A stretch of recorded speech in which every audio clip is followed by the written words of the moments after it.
yes, I am. Praise to Balaji. Meet to you and meet to Balaji. We are coming from 30 years. Every year we come and my family.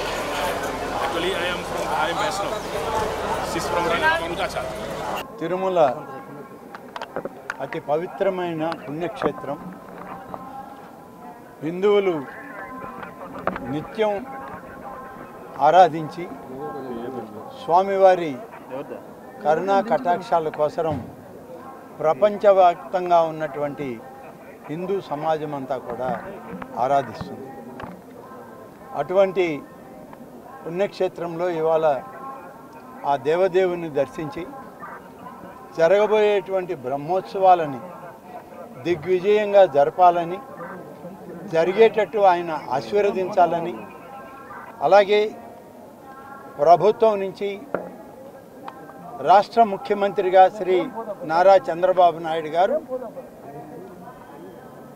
పట్టు వస్త్రాలతో స్వామికి సమర్పించుకోవడానికి అనుమతిని ప్రసాదించమని స్వామివారిని వాళ్ళు వేడుకొని 4వ తారీఖున ప్రారంభమయ్యేటువంటి శ్రీవారి బ్రహ్మోత్సవాలకి ఈ రాష్ట్ర ముఖ్యమంత్రిగా శ్రీ చంద్రబాబు నాయుడు గారు స్వామివారికి పట్టు వస్త్రాలని సాంప్రదాయబద్ధంగా ఆగమ శాస్త్ర ప్రకారం పవిత్రమైనటువంటి కార్యక్రమంలో వారు పాల్గొనడం జరుగుతుంది.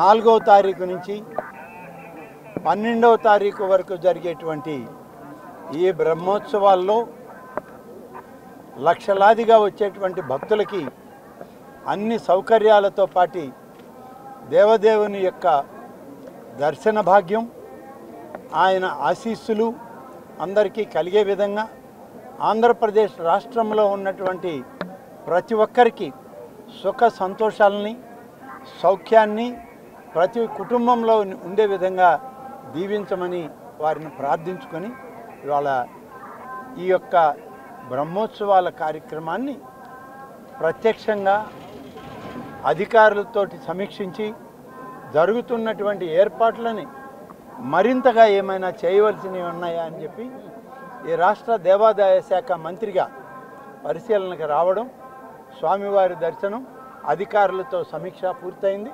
తప్పకుండా స్వామివారి యొక్క ఆశీస్సులు సంపూర్ణంగా హైందవ సమాజం మీద ఉంటుందని చెప్పి ప్రగాఢమైన విశ్వాసంతో ఇవాళ దేవదేవుని దర్శించుకోవడం జరిగింది.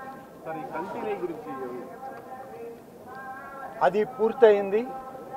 ఇవాళ మళ్ళీ దాని గురించి ఆలోచన చేయాల్సినంత అవసరం కూడా లేదు.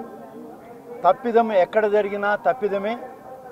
ఆ తప్పిదాన్ని మరి చెవులతో వినినా, కళ్ళతో చూసినా, మాటలతో మాట్లాడినా అది కొంత అనష్టానికి దారితీస్తుందనే ఉద్దేశంతోనే 4 రోజుల పాటు అధికార యంత్రాంగంతో స్వయంగా రాష్ట్ర ముఖ్యమంత్రి గారు, మంత్రివర్గ సభ్యులు, అధికారులతో సమీక్ష చేసిన తర్వాత ఈ తిరుమల ఆలయం యొక్క ఎగ్జిక్యూటివ్ అధికారి అయినటువంటి శ్యామలరావు గారు, అలాగే అదనపు ఎగ్జిక్యూటివ్ అధికారి అయినటువంటి వెంకయ్య చౌదరి గారు అందరితోటి, ఇతర అధికారులతో మాట్లాడి ఉన్నటువంటి నివేదికలను ఆధారం చేసుకొని ముఖ్యమంత్రి గారు ఇప్పటికే సిట్ని వేయడం జరిగింది. దాని కార్యక్రమం అది ఇంకా ముందుకు సాగుతుంది. ఎక్కడ ఏమి జరిగింది అనేటువంటి విషయం ఆ నివేదికలన్నీ బయట పెడతాయి. ఇవాళ రాబోయేటువంటి బ్రహ్మోత్సవాల మీదే మా దృష్టి తప్ప ఈ జరిగినటువంటి చిన్న అపవిత్ర కార్యక్రమాన్ని నేను పవిత్రమైనటువంటి ఆలోచనతో ఆగమ పండితుల యొక్క నివేదికలతోటి, వారి సూచనలతోటి నిన్ననే మహాశాంతి యాగం చేయడం జరిగింది, శుద్ధి చేయడం జరిగింది. అన్ని రకాలుగా పవిత్రోత్సవాలను గతంలో చేశాం. మనం చెవులతో విన్నాం కాబట్టి తిరిగి మళ్ళీ శాంతి హోమాలు చేసి బ్రహ్మోత్సవాలకి అంకురార్పణ చేస్తున్నాం. కాబట్టి అన్నీ సజావుగా సాగుతాయి. స్వామివారి యొక్క అన్నప్రసాదం దగ్గర నుంచి లడ్డు ప్రసాదాలు, ఇతర స్వామివారికి నైవేద్యంగా ఇచ్చేటువంటి అన్ని ప్రసాదాలు కూడా ఏ గ్రేడ్ క్వాలిటీలోనే ప్రసాదాలు ఉండాలి. ఏ ఒక్కదానిలో కూడా తేడా ఉన్నా కూడా ఉపేక్షించమనేటువంటి విషయం ముఖ్యమంత్రి గారు ఇవాళకి ఇప్పటికే స్పష్టం చేయడం జరిగింది. అదేవిధంగా అధికార యంత్రాంగం కూడా ఇక్కడ పనిచేయడం జరిగింది. ఎలాంటి అపవిత్ర కార్యక్రమాన్ని తిరుమలలో జరగనివ్వం, జరుగుతుంటే మేము ఉపేక్షించం కూడా.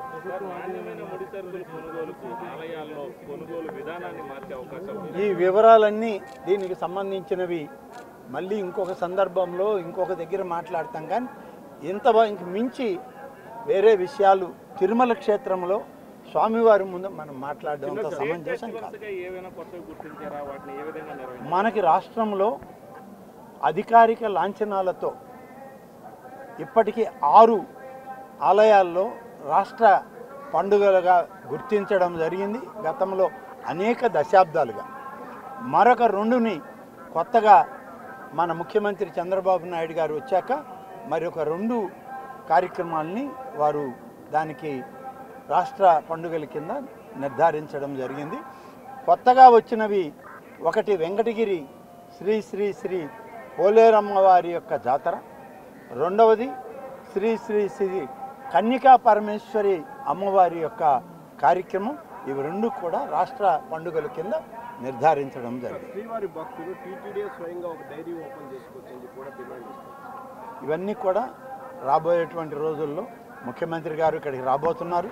వారితో అధికారులతో కూడా ఇంకా ఎక్కువగా దీని మీద సమీక్షలు చేసి అవసరమైనటువంటివన్నీ కూడా చేయాల్సినవి. ఇంకా ఇప్పటికే చాలా ప్రక్షాళన జరిగింది. అధికార యంత్రాంగం పూర్తి స్థాయిలో పనిచేస్తుంది. ముఖ్యమంత్రి గారి ఆదేశాలను తప్పకుండా పనిచేస్తున్నారు. ఇంకా కూడా చేయవలసిన కార్యక్రమాలు ఉన్నాయి. ఒక రోజులో సమూలంగా గతంలో జరిగినటువంటి అనేక మార్పుల్ని సరిచేసి ముందుకు తీసుకుపోయే ప్రయత్నం ఇవాళ జరుగుతుంది. త్వరలోనే అవుతుంది. ఇది ప్రభుత్వం నుంచి ఏర్పడేటువంటి పాలక మండలి కాబట్టి దాని యొక్క పూర్వాపరాలు గౌరవ ముఖ్యమంత్రి గారి యొక్క అధీనంలో ఆలోచనతో నడుస్తుంది. తప్పనిసరిగా పాలక మండలి నియామకం ఒక్క తిరుమల తిరుపతి దేవస్థానమే కాదు, 27,000 ఆలయాలు ఉన్నాయి ఈ రాష్ట్రంలో. అన్నింటికి కూడా పాలక వర్గాలు వేయడానికి ప్రభుత్వం సిద్ధంగా ఉంది. రాష్ట్ర వ్యాప్తంగా ఉన్న ఆలయాల్లో కూడా ఇలాంటి తరహాలోనే కొనుగోలు ప్రధానమైన 7 ఆలయాలు ఉన్నాయి మనకి. తిరుమల తిరుపతి దేవస్థానం తరువాత మొదటిది కాణిపాకం శ్రీ విఘ్నేశ్వర స్వామి యొక్క ఆలయం, రెండవది శ్రీ కాళహస్తీశ్వర స్వామి ఆలయం, మూడవది శ్రీశైల బ్రహ్మరాంబిక మల్లికార్జున స్వామి ఆలయం, నాలుగవది విజయవాడలో వెలిసినటువంటి కనకదుర్గ అమ్మవారి ఆలయం, ఐదవది ద్వారకా తిరుమల, ఆరవది అన్నవరం శ్రీ సత్యనారాయణ స్వామి వారి యొక్క ఆలయం, ఏడవది సింహాచలం లక్ష్మీ నరసింహస్వామి ఆలయం. అన్ని ఆలయాలు కూడా ఇప్పటికే అన్నిట్లో కూడా ఏది తప్పో ఒప్పో అనేటువంటి జోలికి వెళ్లకుండా నిన్ననే మహాశాంతి మహాసంప్రోక్షణ కార్యక్రమాలు అన్ని ఆలయాల్లో చేసాం. అన్ని వైష్ణవ సాంప్రదాయ ఆలయాలన్నింటినీ కూడా రాష్ట్రంలో చిన్న పెద్ద అన్ని ఆలయాల్లో కూడా చేయమని చెప్పి ఆదేశాలు ఇచ్చాం, చేస్తూ ఉన్నారు. ఈ యొక్క అన్న ప్రసాదాలు కానీ స్వామివార్ల కైంకర్యానికి పెట్టే ప్రసాదాలు కానీ ఇప్పటికే అన్నీ కూడా పరీక్షించడం జరిగింది. కొనుగోలు చేసేటువంటి వస్తువుల మీద కూడా నియమ నియంత్రణలు విధించాం. తప్పనిసరిగా అన్నీ కూడా పరిశీలన చేసి పరీక్షించిన తర్వాతనే ఆలయంలోకి తేవాలని కూడా చెప్పడం జరిగింది. చివరిగా ఏదైతే గత ప్రభుత్వంలో జరిగినటువంటి అవకతవకలపైన ఇప్పటికే ఒక స్టేట్ బిజినెస్ విచారణ జరిగింది, దానికి సంబంధించిన ఏమైనా మీకు ఫీడ్బ్యాక్? త్వరలోనే ఆ నివేదిక కూడా రాబోతుంది ప్రభుత్వానికి. నిన్న మొన్న ప్రత్యేకంగా వేసిన ఈ సిట్ నివేదిక కూడా రాగానే అన్నిటినీ కలిపి, అంటే విజిలెన్స్ నివేదికలో ఈ లడ్డూ సమస్య రాలేదు, ప్రసాదాల సమస్య లేదు, మిగతా అన్ని సమస్యలు ఉన్నాయి. వాటి మీద దృష్టి సారించారు అధికారులు. ప్రత్యేకంగా ఇవాళ స్వామివారి ప్రసాదం మీద కూడా సిట్ వేయడం జరిగింది. ఈ రిపోర్ట్లు కూడా వచ్చాక ఒక సమగ్రమైన నిర్ణయం ముఖ్యమంత్రి గారి స్థాయిలో తీసుకోవడం జరిగింది. రిపోర్ట్లు వస్తాయి కదా, రిపోర్ట్ నివేదిక అందగానే ఎవరు తప్పు చేసినా ఏ ఒక్కరిని క్షమించేది లేదు. వారి ఉద్యోగస్తుల అనధికారుల ఎవరిని కూడా ఉపేక్షించదు ఈ ప్రభుత్వం. ఈసారి బ్రహ్మోత్సవాలు వైవిధ్యంగా ఏమైనా? ఈసారి బ్రహ్మోత్సవాలని ఆగమ శాస్త్రం ప్రకారం వైదిక నిబంధనల ప్రకారం జరిగేటువంటి ఒక పుణ్య కార్యక్రమం. మరి దానిలో వైవిధ్యంగా అంటే ఆగమ శాస్త్రం ప్రకారం ఏమి జరగాలో అదే జరుగుతుంది బ్రహ్మోత్సవాలు. అదనంగా ఏమైనా ఉన్నాయంటే వాటిలో ఏమైనా కళలను పెట్టడమా, కళాకారులను పిలిపించడమా, మరికొంతమంది ప్రధానమైనటువంటి వాళ్ళని లేకుంటే మీలాంటి వాళ్ళందరూ సలహాలు తీసుకొని మరింత శోభాయమానంగా ఈ యొక్క దేవదేవుని ప్రపంచ ప్రసిద్ధిగాంచి ప్రపంచంలో ఉన్నటువంటి హిందువుల అందరి యొక్క మనోభావాలను ఆకర్షించే విధంగా బ్రహ్మోత్సవాలను జరపాలన్నది ఇవాళ ముఖ్యమంత్రి గారి ఆలోచన.